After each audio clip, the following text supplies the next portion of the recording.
Number 1 क्या बोलते हैं, सच रिएक्शन ओपन चेन से रिंग का बनना या रिंग से ओपन चेन का बनना, इसे बोलते हैं rearrangement reaction. Rearrangement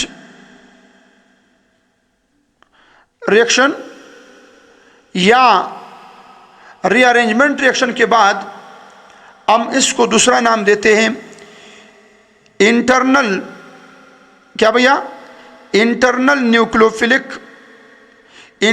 nucleophilic addition reaction. बड़ा अच्छा नाम है, internal nucleophilic addition reaction.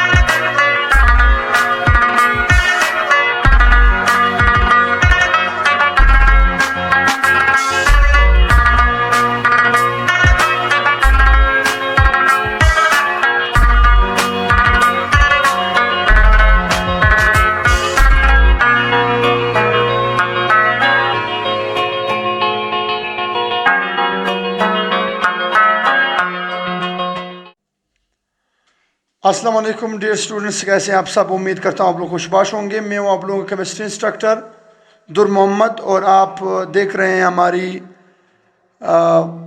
Chemistry को कॉन्सेप्ट्स के साथ बड़े अच्छे अंदाज में हम आप लोगों के लिए ला रहे हैं।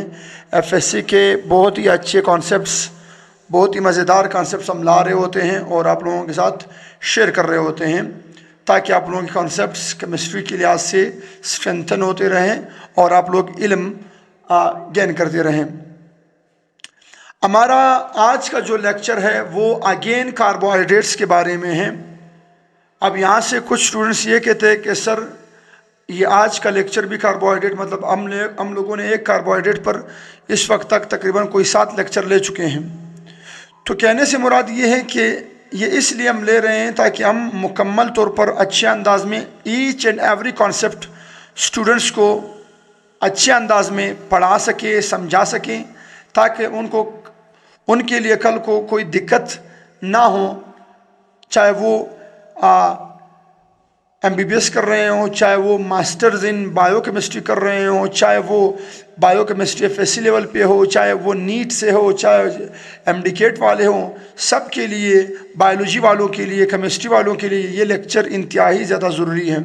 और यहाँ पर आप लोगों को, आप लोग खुद जानते हैं कि यहाँ पर हम लोगों ने बहुत ज़्यादा एक्स्ट्रा पॉइंट्स पढ़े हुए हैं जो आपकी किताबों से काफ़ी अटकर हैं।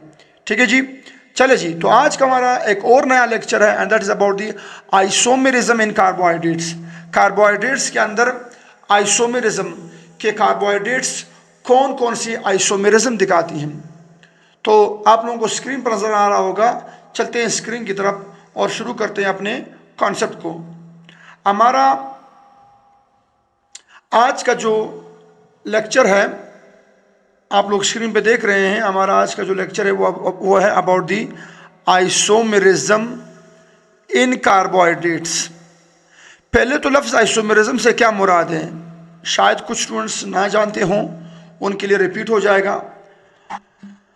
Isomerism the molecules having same molecular formula, जिनका मॉलिक्यूलर फार्मूला क्या हो, सेम हो, जिनका मॉलिक्यूलर फार्मूला क्या हो, सेम हो, but different what, but different arrangement of atoms, but different arrangement of atoms. Such molecules are called as isomers and such phenomena is called as isomerism. मैं फिर repeat कर रहा हूँ, आइसोमेरिज्म क्या है? The molecules having what? Having same molecular formula, जिनका molecular formula क्या हो, सेम हो, but what? But different arrangement of atoms, मगर उनके एटमों का अरेंजमेंट क्या हो, डिफरेंट हो, ऐसे मॉलिक्यूल को हम बोलते हैं isomers and such phenomena is called as isomerism. Okay है, चलो जी फर्दर डिस्कस करते हैं।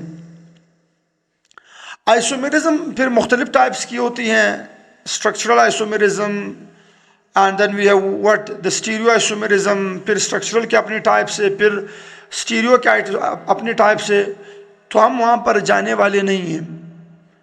हम लोगों ने सिर्फ और सिर्फ आइसोमेरिज्म डिस्कस करनी है कार्बोहाइड्रेट्स में, कि कार्बोहाइड्रेट में कौन कौन से आइसोमेरिज्म हो सकती हैं। तो चलिए जी, कार्बोहाइड्रेट की जो आइसोमेरिज्म है, कार्बोहाइड्रेट्स के अंदर होते हैं हमारे पास 3 तरह के आइसोमेरिज्म। याद रखिए, कार्बोहाइड्रेट्स में हमारे पास मेनली 3 तरह के आइसोमेरिज्म होते हैं। बड़े बड़े आइसोमेरिज्म जो है वो 3 तरह के होते हैं। एक इनमें होती है structural isomerism, sorry functional group isomerism, जो स्ट्रक्चरल आइसोमेरिज्म की एक टाइप है।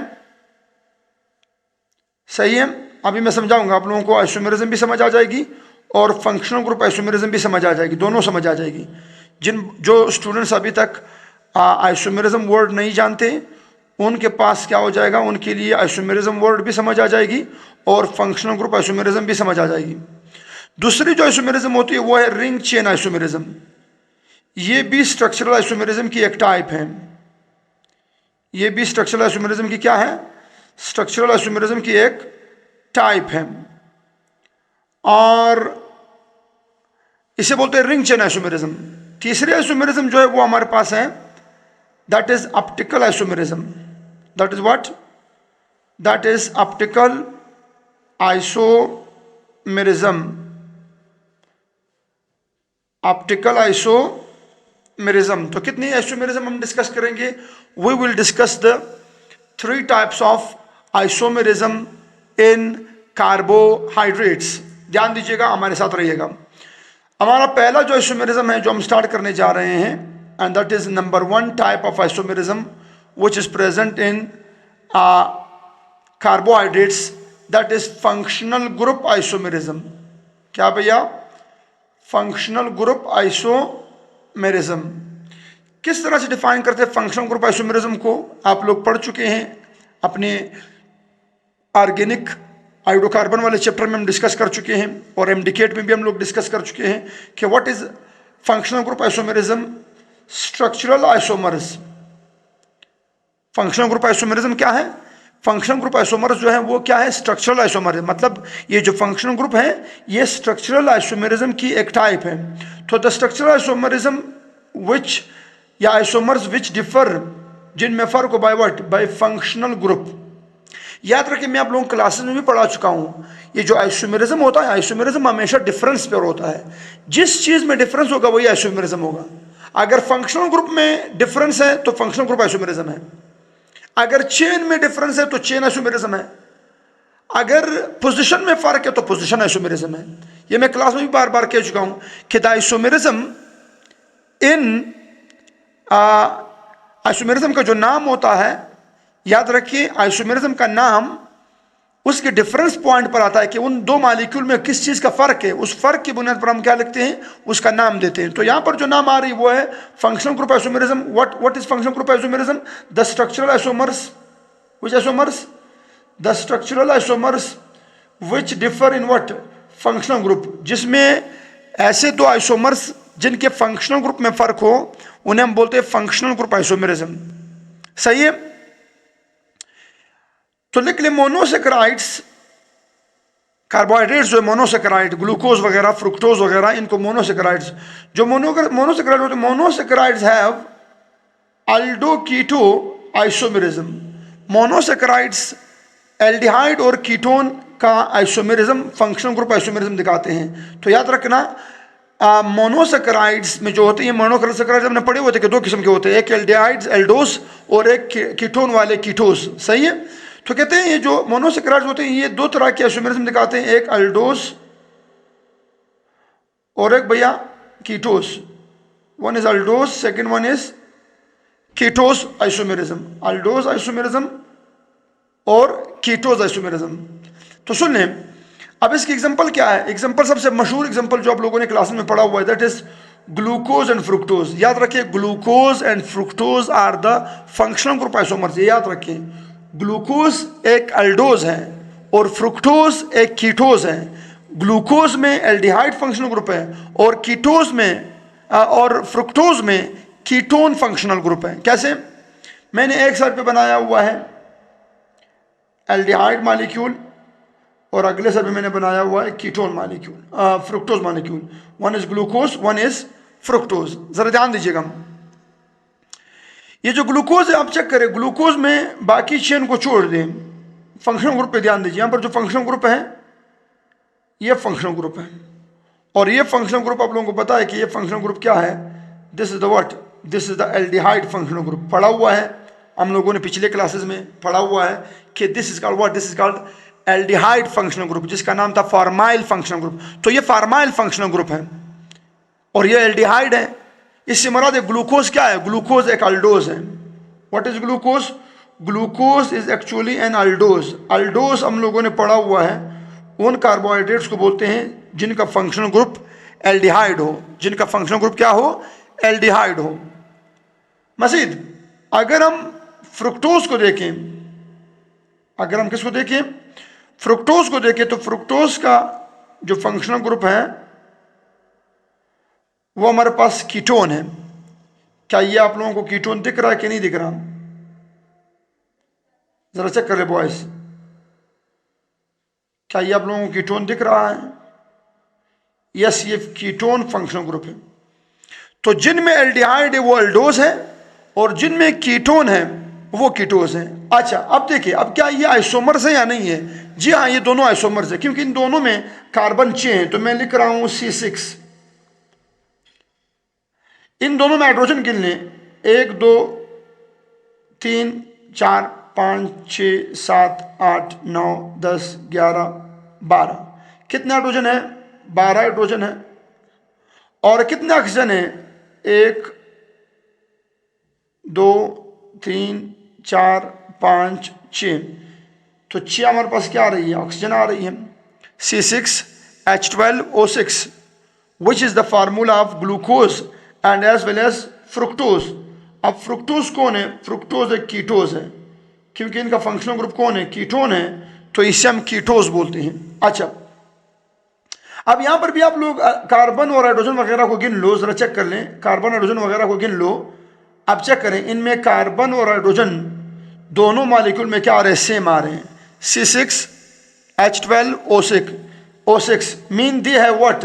They have same molecular formula. Mean they have what? Same molecular formula. मतलब इनका मॉलिक्यूलर फार्मूला सेम होता है और जिनका मॉलिक्यूलर फार्मूला क्या होता है? सेम होता है, वो आपस में आइसोमर्स हैं। तो ये दोनों ग्लूकोज और फ्रुक्टोज भी आपस में क्या होते हैं? आइसोमर्स होते हैं। अब सवाल ये उठता है कि सर कौन से आइसोमर्स हैं? तो ये जो आइसोमर्स हैं ये हमारे पास एक जो है, एक अल्डोज है, एल्डिहाइड वाली है, एक में कीटोन फंक्शनल ग्रुप है। तो जब फंक्शनल ग्रुप इनका डिफरेंट है तो ऐसे आइसोमर्स को हम बोलते हैं क्या? Functional group isomers. क्या बोलते हैं? फंक्शनल ग्रुप आइसोमर्स बोलते हैं। क्या बोलते हैं भैया? Functional group isomers. ओके है? Functional group what? Functional group isomers. Okay है? तो ये हो गई number 1, functional group isomerism in carbohydrates. अब चलते हैं सेकेंड आइसोमेरिज्म जो हम लोगों ने डिस्कस करनी है। फंक्शनल ग्रुप तो हो गई, अब बारी है किस चीज की? रिंग चेन की। चले रिंग चेन को डिस्कस करते हैं। आते हैं नेक्स्ट पेज पे। Ring chain isomerism, ring chain isomerism नाम से जाहिर है, रिंग चेन आइसोमेरिज्म। ऐसे आइसोमेरिज्म या ऐसे मॉलिक्यूल जिनका मॉलिक्यूलर फार्मूला सेम हो मगर उनके रिंग और स्ट्रक्चर में क्या हो? रिंग और ओपन चेन में फर्क हो। एक ओपन में फॉर्म में हो और एक रिंग फॉर्म में हो। इनको हम बोलते हैं ring chain isomers. So what is ring chain isomer? The structural isomers. याद रखिए, रिंग चेन आइसोमेरिज्म जो है, जिन बच्चों ने आइसोमेरिज्म पढ़ी हुई उनको पता है कि रिंग के जो रिंग चेन आइसोमेरिज्म है ये स्ट्रक्चरल आइसोमेरिज्म की टाइप है। तो the structural isomers which differ in ring and chain structures, जिनमें किस चीज का फर्क आ रहा हो? एक रिंग में हो, अगला चेन में हो। ऐसे स्ट्रक्चर्स को हम बोलते हैं रिंग चेन आइसोमर्स, ऐसे मॉलिक्यूल को हम बोलते हैं रिंग चेन आइसोमर्स। ओके है। सो लिखे, उन्होंने लिखा हुआ है कि monosaccharides exist in equilibrium of ring and open structures. याद रखिए, ये जो मोनोसेकेराइड्स होते हैं ये सॉल्यूशंस में, जब ये सॉल्यूशन में होते हैं, चाहे ये ब्लड में हो चाहे किसी और सॉल्यूशन में हो, तो दे एग्जिस्ट इन इक्विलिब्रियम, ये इक्विलिब्रियम में इनका ओपन चेन और इनका साइक्लिक स्ट्रक्चर, ये दोनों क्या होते हैं, ये दोनों इक्विलिब्रियम में एग्जिस्ट कर रहे होते हैं, मतलब दोनों एग्जिस्ट कर रहे होते हैं। मगर हाँ, ये बात याद रखिए कि the structural the cyclic structure of monosaccharide is more preferable, is more stable. ये याद रखिए, जो साइक्लिक स्ट्रक्चर होती हैं वो ओपन चेन से ज़्यादा स्टेबल मानी जाती हैं। उसके फिर वजूहत है कि क्यों, क्योंकि वो रिंग स्ट्रक्चर में अब आती हैं, उनका सरफेस एरिया कम हो जाता है, वो क्लोज हो जाती हैं, वो सख्त हो जाती हैं और वो स्टेबल हो जाती हैं, वो एग्जिस्ट कर पाती हैं। ठीक है। और अगर वो ओपन हो तो ओपन होने से वो क्या हो जाती है, उसका सरफेस एरिया बढ़ जाता है, सरफेस एरिया के बढ़ने की वजह से उसके ऊपर स्ट्रेन बढ़ जाती है और स्ट्रेन के बढ़ने से उसकी स्टेबिलिटी डिस्टर्ब हो जाती है। बहरहाल आते हैं ज़रा कि जो मोनोसेकेराइड्स होते हैं ये रिंग चेन में भी, रिंग फॉर्म में भी रहते हैं और ओपन चेन में भी रहते हैं। सही है। अच्छा, अब आते हैं ज़रा हम पढ़ते हैं किसको, ज़रा ओपन स्ट्रक्चर को और साइक्लिक स्ट्रक्चर को या रिंग स्ट्रक्चर को एक दूसरे में इंटर कन्वर्जन की बात करते हैं कि ये एक दूसरे के अंदर किस तरह इंटर कन्वर्ट होते हैं। ठीक है जी। तो मैंने यहाँ पर आप लोगों के सामने, आप लोगों को स्क्रीन पर नजर आ रहा होगा, मैंने यहाँ पर दो स्ट्रक्चर उठाए हुए हैं। एक हमारा ओपन स्ट्रक्चर है और दूसरा हमारा रिंग स्ट्रक्चर है। अच्छा, अब ध्यान दीजिएगा, अब ओपन स्ट्रक्चर को ये देखिए, ये मैंने मेरे यहाँ से आप चेक करें, यहाँ से ये कार्बन नंबर 1 है एल्डिहाइड का, उसका ग्लूकोज का, ये ग्लूकोज का स्ट्रक्चर है। सही, ये मैंने ग्लूकोज पहले उठाया हुआ है, ये ग्लूकोज का ओपन स्ट्रक्चर है, ये कार्बन नंबर 1 है, ये कार्बन नंबर 2 है, ये कार्बन नंबर 3 है, ये कार्बन नंबर 4 है, ये कार्बन नंबर 5 है और ये कार्बन नंबर 6 है ना। अच्छा, और आप लोगों को पता है कि ग्लूकोज के कार्बन नंबर 1 पर क्या होती है, कार्बन नंबर 1 पर होती है एल्डिहाइड ग्रुप। तो ये देखिए यहाँ पर क्या मौजूद है, यहाँ पर हमारे पास एल्डिहाइड ग्रुप मौजूद है। ठीक है जी। कार्बन नंबर 1 पर क्या मौजूद है, एल्डिहाइड ग्रुप मौजूद है। मौजूद है कि नहीं है, यस। अब सुन लें, अब होता क्या है, जरा ध्यान दीजिएगा, होता क्या है, होता ये है कि यहाँ पर ये जो आपको कार्बन दिख रहे हैं,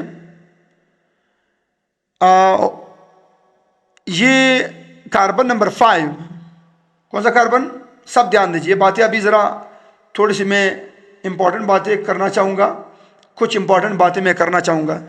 ये जो कार्बन नंबर 5 है, इस कार्बन नंबर 5 को हम बोलते हैं, इस कार्बन नंबर 5 को हम बोलते हैं रेफरल कार्बन। क्या बोलते हैं, रेफरल कार्बन बोलते हैं या रेफरेंस कार्बन बोलते हैं। वो आप लोगों ने पढ़े हुए हैं, डी ग्लूकोज और एल ग्लूकोज, वो इस कार्बन की वजह से, कार्बन नंबर 5 की वजह से। क्यों होते हैं कार्बन नंबर 5 की वजह से, इसका भी मैं अभी आ रहा हूँ, चल रहा हूँ उसी डी और एल की तरफ, आप लोगों को समझा दूंगा कि डी ग्लूकोज क्या होते हैं, एल ग्लूकोज क्या होते हैं, वो हम स्टीरियो आइसोमेरिज्म में, ऑप्टिकल आइसोमेरिज्म में डिस्कस करेंगे। ठीक है। तो ये जो कार्बन है, कार्बन नंबर 5 का जो हाइड्रोक्सिल है, कार्बन नंबर 5 का जो क्या है, हाइड्रोक्सिल ग्रुप है, यह हाइड्रोक्सिल ग्रुप अटैक करना चाहेगी किसके ऊपर, कार्बोनिल ग्रुप के ऊपर। चलिए मैकेनिज्म समझाता हूं कि कैसे एक ओपन स्ट्रक्चर रिंग में कन्वर्ट हो जाती है। सही है। मैंने इसको कस्तन बेंड फॉर्म में लिखा हुआ है ताकि आप लोगों को ये जो कन्वर्जन प्रोसेस है ये समझ आ जाए। सही है, इजीली अंदाज में। तो जरा सुन ले बॉयज, जब क्या करती है, जब हमारे पास ये लोन पेयर, ये लोन पेयर जब क्या करती है, अटैक करती है किसके ऊपर, कार्बोनिल कार्बन के ऊपर। सवाल ये उठता है कि ये कार्बोनिल कार्बन पर अटैक कर क्यों रही है, क्योंकि कार्बोनिल कार्बन क्या होता है आपको पता है, इलेक्ट्रोफाइल है। कार्बोनिल कार्बन एक इलेक्ट्रोफाइल है। और ये भी याद रखें, एल्डिहाइड और कीटोन्स ये दोनों इलेक्ट्रोफाइल हैं। एल्डिहाइड और कीटोन्स, एल्डिहाइड और कीटोन के साथ साथ ग्लूकोज और फ्रुक्टोज दोनों इलेक्ट्रोफाइल है। क्यों? क्योंकि इनका कार्बन इलेक्ट्रोफाइल है। जब इनका कार्बन इलेक्ट्रोफाइल है तो इन पर कौन अटैक करेगी? ये जो लोन पेयर है हाइड्रोक्सिल ग्रुप का, ये अटैक कर जाएगी किसके ऊपर? इस कार्बोनिल कार्बन के ऊपर। मगर नहीं कर सकती क्योंकि कार्बोनिल कार्बन के बॉन्ड पूरे हैं। तो जब इसके बॉन्ड पूरे हैं, जाहिर सी बात है 4 बॉन्ड पूरे हैं, एक्स्ट्रा बॉन्ड नहीं बना सकती। तो क्या हो जाएगा? ये कार्बन इस इलेक्ट्रॉन के जोड़े को अपनी तरफ क्या कर लेगी? ये ऑक्सीजन इस इलेक्ट्रॉन के जोड़े को, पाई बॉन्ड को अपनी तरफ क्या कर लेगी? अट्रैक्ट कर लेगी, जिसकी वजह से ऑक्सीजन हो जाएगी नेगेटिव और कार्बन हो जाएगी क्या? पॉजिटिव। और उस कार्बन पॉजिटिव पर कौन अटैक कर लेगा? वो OH अटैक कर लेगा। कार्बन नंबर 5 वाला OH इसके ऊपर क्या कर लेगा? अटैक कर लेगा। सही है। जब अटैक कर ली तो क्या हो गई? ये ऑक्सीजन, मैं ज़रा आप लोग यहाँ पर आ जाए स्क्रीन पे, इस स्ट्रक्चर पे, इस स्ट्रक्चर को ज़रा फोकस करें। अब जब इन्होंने अटैक किया तो अटैक होने से क्या हो गई? ऑक्सीजन नेगेटिव हुई या नहीं हुई? यस, ये वाली ऑक्सीजन क्या हो गई? ये वाली ऑक्सीजन नेगेटिव हो गई। नेगेटिव हो गई, यस। कार्बन नंबर 1 वाली जो ऑक्सीजन है वो नेगेटिव हो गई और कार्बन नंबर 5 वाला जो ऑक्सीजन है वो पॉजिटिव हो गई। क्यों? क्योंकि उस ऑक्सीजन ने इस वक्त 3 बॉन्ड बनाए हैं। 2 बॉन्ड, एक हाइड्रोजन के साथ, एक कार्बन के साथ, और एक जो तीसरा बॉन्ड है वो ऑक्सीजन ने बनाया हुआ है किसके साथ? इस कार्बन के साथ लोन पेयर देके। वो देखिए वो क्या दे रहा था? लोन पेयर दे रहा था। तो उस लोन पेयर को देकर ये क्या हो रहा है? ये कोऑर्डिनेट कोवेलेंट बॉन्ड बना रहा है। कौन सा बॉन्ड बना रहा है? Coordinate. This bond is called coordinate covalent bond, जिसे आप लोग बोलते हो कोऑर्डिनेशन बॉन्ड। क्या बोलते हो? कोऑर्डिनेशन बॉन्ड बोलते हो। ठीक है जी। अच्छा, अब ये ऑक्सीजन हो गए पॉजिटिव। जरा चेक कर लें, ये ऑक्सीजन क्या हो गया? ये ऑक्सीजन पॉजिटिव हो गया। ये ऑक्सीजन अब खुद को स्टेबलाइज करने के लिए क्या करेगा? जाहिर सी बात है ऑक्सीजन जो है, ऑक्सीजन पॉजिटिव फॉर्म में स्टेबल नहीं है, क्योंकि ऑक्सीजन एक इलेक्ट्रोनेगेटिव एटम है और वो अपने आप को क्या करना चाहती है? वो अपने आप की पॉजिटिव नेचर में नहीं लाना चाहती। तो वो क्या करेगी? वो ये जो इलेक्ट्रॉन का जोड़ा था किसके पास, जो इसके पास H था, इस H से क्या कर लेगा? इलेक्ट्रॉन वापस उठा लेगा। तो इसके पास वापस लोन पेयर आ जाएगी ऑक्सीजन के पास। ये देखिए अगले स्ट्रक्चर में देखिए, ये ब्लू वाली लोन पेयर आ गई है। चेक कर लें, ये ब्लू वाली लोन पेयर आ गई है किसके ऊपर? ऑक्सीजन के ऊपर। ये कौन सा वाला है? ये वो वाला है जो हाइड्रोजन से ले लिया बॉन्ड। तो लोन पेयर आ गए, मतलब ऑक्सीजन के अब 2 बॉन्ड हो गए। तो ऑक्सीजन अब क्या हो गई? स्टेबल हो गई। और वो जो हाइड्रोजन है जिससे बॉन्ड टूट गया ऑक्सीजन की तरफ, वो हाइड्रोजन क्या हो जाएगी? पॉजिटिव चार्ज, है ना। इस हाइड्रोजन पॉजिटिव पर कौन अटैक कर लेगी? ऑक्सीजन अटैक करके इसको शिफ्ट कर लेगी अपनी जानिब, और हमारे पास क्या बन जाएगा? OH बन जाएगा। बन गया OH। क्या बना? आखिरी स्ट्रक्चर में देखिए, आखिरी स्ट्रक्चर में क्या बन गई? आखिरी स्ट्रक्चर में क्या बन गई? OH बन गई। ये OH कैसे आ गई? वो जो H था किसके पास? इस ऑक्सीजन के पास। वो H किसके पास आ गया? वो H ऑक्सीजन के पास आ गई और क्या हो गई? OH बन गई। अब वो ऑक्सीजन भी स्टेबल हो गई और ये ऑक्सीजन भी क्या हो गई? स्टेबल हो गई। अच्छा, आप ध्यान दीजिएगा, इस फेनोमेना को हम बोलते हैं रिंग चेन आइसोमेरिज्म। ये यहां पर ओपन चेन में है और ये यहां से क्या है? रिंग बन गई है।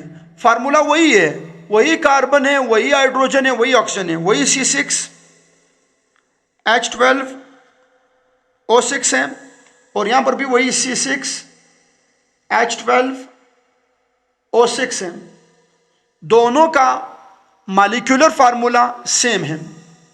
दोनों का मॉलिक्यूलर फार्मूला क्या है? सेम है। जब इन दोनों का मॉलिक्यूलर फार्मूला सेम है तो ये दोनों एक दूसरे के आइसोमर्स हैं। तो इससे मुराद ये ओपन चेन है और ये कौन सा चेन है? क्लोज चेन है। ये क्लोज चेन और ये ओपन चेन, ये अब एक दूसरे के क्या बन गए? आइसोमर्स बन गए। मगर कौन से आइसोमर बन गए हैं? ओपन चेन और रिंग चेन आइसोमर बन गए, जिसे आप लोग क्या बोलते हो? Ring chain isomerism. Ring chain isomerism, सही है। तो ये एक तरीक़ाकार था जो मैंने आप लोगों को समझाना था कि असल में ओपन चेन से रिंग स्ट्रक्चर किस तरह बन जाती है। अच्छा, अब इसमें से स्टेबल कौन है? स्टेबल इसमें से रिंग है। मतलब याद रखिए 97% आपके पास कौन रहती है? 97% जो ग्लूकोज रहती है वो रिंग फॉर्म में रहती है और 3% जो ग्लूकोज रहती है वो किस फॉर्म में रहती है, वो ओपन चेन स्ट्रक्चर में रहती है। ये याद रखें, specially in solutions, specially solutions में जब किसी सॉल्यूशन में ग्लूकोज मौजूद हो तो that is present mostly in ring structure form. Okay है। इस रिएक्शन को, ये जो हम लोगों ने रिएक्शन किया, इस रिएक्शन को हम बोलते हैं रीअरेंजमेंट रिएक्शन। क्या बोलते हैं? ये जो रिएक्शन हुआ, जो हम लोगों ने रिएक्शन किया, इस रिएक्शन को हम बोलते हैं रीअरेंजमेंट रिएक्शन। नंबर 1 क्या बोलते हैं? सच रिएक्शन ओपन चेन से रिंग का बनना या रिंग से ओपन चेन का बनना, इसे बोलते हैं रीअरेंजमेंट रिएक्शन। रीअरेंजमेंट रिएक्शन, या रीअरेंजमेंट रिएक्शन के बाद हम इसको दूसरा नाम देते हैं इंटरनल, क्या भैया? Internal nucleophilic addition reaction. बड़ा अच्छा नाम है, internal nucleophilic addition reaction. Internal nucleophilic addition reaction बोलते हैं। ध्यान दीजिएगा, इंटरनल न्यूक्लियोफिलिक एडिशन रिएक्शन बोलते हैं। क्या मुराद है इंटरनल न्यूक्लियोफिलिक एडिशन रिएक्शन? जरा ध्यान दीजिएगा, इंटरनल न्यूक्लियोफिलिक एडिशन रिएक्शन से मुराद क्या है? सब तवज्जो फरमाइए, समझाता हूं। आप लोग चेक करें, क्या ये जो ओपन स्ट्रक्चर है, पहला वाला जो ओपन स्ट्रक्चर है, क्या इस ओपन स्ट्रक्चर में आपके पास C डबल बॉन्ड O मौजूद है कि नहीं मौजूद है? क्या वो C double bond O OH में कन्वर्ट होगी कि नहीं हो गई? क्या वो डबल बॉन्ड सिंगल बॉन्ड बन गई? डबल बॉन्ड से सिंगल बॉन्ड का बनना, पाई बॉन्ड का टूट जाना और सिग्मा बॉन्डों का बन जाना, ऐसे रिएक्शन को बोलते हैं एडिशन रिएक्शन। क्या बोलते हैं? Addition reaction. तो यहां पर कौन ऐड हो गई? न्यूक्लियोफाइल ऐड हो गई, आना। ये जो ऑक्सीजन के लोन पर अटैक किया है, न्यूक्लियोफाइल है, और कार्बन एक इलेक्ट्रोफाइल है। और आपको पता है, हम लोग पढ़ चुके हैं एल्डिहाइड और कीटोन चैप्टर में कि एल्डिहाइड और कीटोन कौन सा रिएक्शन दिखाते हैं? Nucleophilic addition. मगर यहां पर जो न्यूक्लियोफिलिक है वो सिर्फ न्यूक्लियोफिलिक नहीं बल्कि इंटरनल है। इंटरनल से मुराद है इसका अपना ही अंदरूनी तौर पर इसका अपना न्यूक्लियोफाइल आ रहा है, बाहर से कोई और नहीं आ रहा, अंदर का ही न्यूक्लियोफाइल आ रहा है, वो अटैक कर रहा है। इसे बोलते हैं इंटरनल न्यूक्लियोफिलिक एडिशन रिएक्शन। सही है। अच्छा, अब ये जो स्ट्रक्चर बना ग्लूकोज का, ये जो ग्लूकोज का स्ट्रक्चर बना, ये रिंग स्ट्रक्चर, मैं आप लोगों को पिछले क्लासेस में, पिछले कॉन्सेप्ट में पढ़ा चुका हूं कि जो हमारे पास क्या होती है, ये जो अल्डोजेज होते हैं, अल्डोजेज, क्योंकि ग्लूकोज खुद एक अल्डोज है ना, ये जो अल्डोजेज होते हैं, अल्डोजेज एग्जिस्ट इन पायरेनोस फॉर्म। ये किस हालत में रहते हैं? पायरेनोस शक्ल में रहते हैं। पायरेनोस से क्या मुराद है? पायरेनोस से मुराद है इस स्ट्रक्चर को हम लोग बोलते हैं पायरेनोस। इस स्ट्रक्चर क्या बोलते हैं? Pyranose. What is actually pyranose? Pyranose इस स्ट्रक्चर को बोलते हैं, दिस स्ट्रक्चर इज कॉल्ड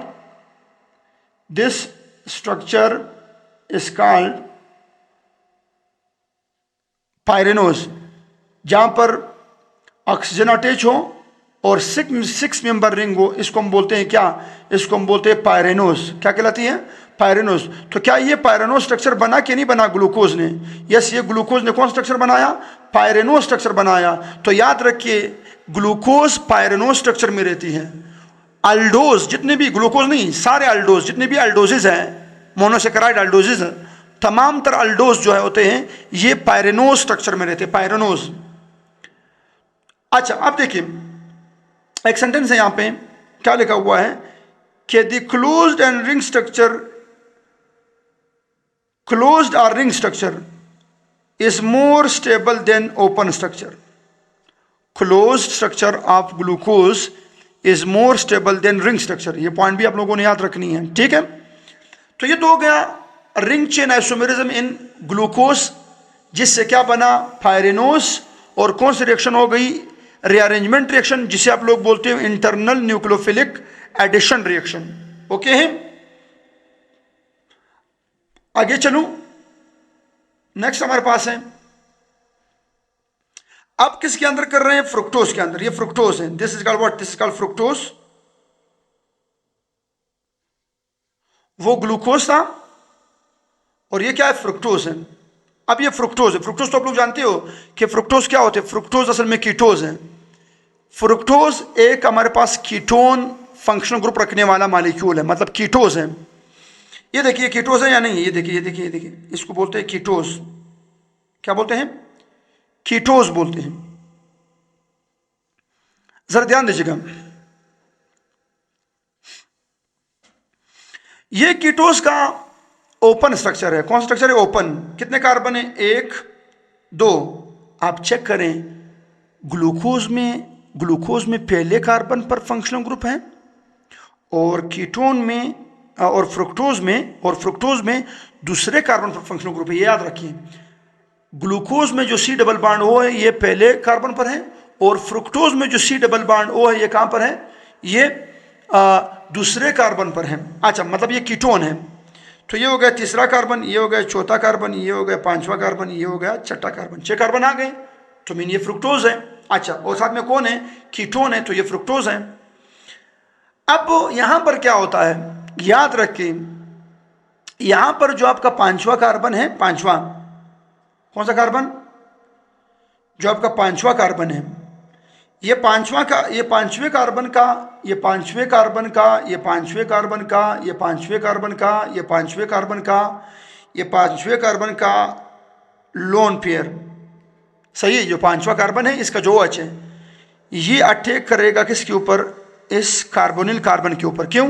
क्योंकि कार्बोनिल कार्बन एक इलेक्ट्रोफाइल है जिस पर न्यूक्लियोफाइल अटैक करती है और एडिशन रिएक्शन करने की कोशिश करती है।